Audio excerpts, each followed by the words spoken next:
Tilburg hier in de witte tenues is lijkt wel een sterk team. En de Brabanders komen na goed 1 minuut al op voorsprong.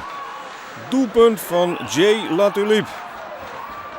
Ja, dat is een wat minder begin van de Flyers. Wat zag graag dat vierde plakje in handen krijgen willen. Maar ze herstellen haar. En een mooie aanval is in de maak. Powerplay situatie. Doelpunt Aaron Wilson. En dan is het weer volslijn in Liekwicht. Laatste minuut van de eerste periode. Levité op een strafbank. En dus Tilburg een man meer.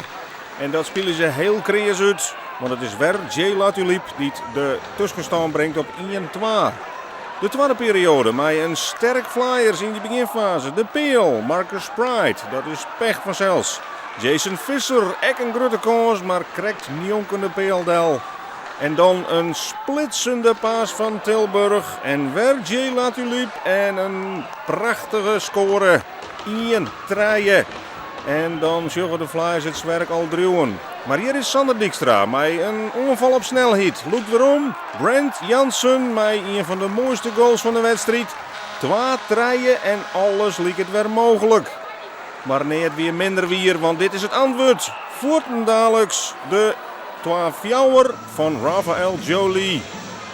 En dan zocht het er min uit van de Flyers. De frustraties groeien. Joey Sides en Björn Willemsen die willen op een andere manier uitvechtje.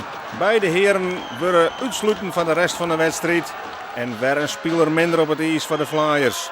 En ze zitten al zo krap in de selectie. En in de tweede periode maakt het Tilburg dienwerk. Want dit is op een nij powerplay. 2-6 de eindstand. Maar nog 3 wedstrijden te gaan ligt het vierde plak een eindvoort van de Flyers. En de teleurstelling is dan ik groot. Je komt op 3-2 en je denkt van daar maak je weer een wedstrijd van. Na dezelfde shift daarna is het gewoon 4-2 en ja, dat is inderdaad dodelijk.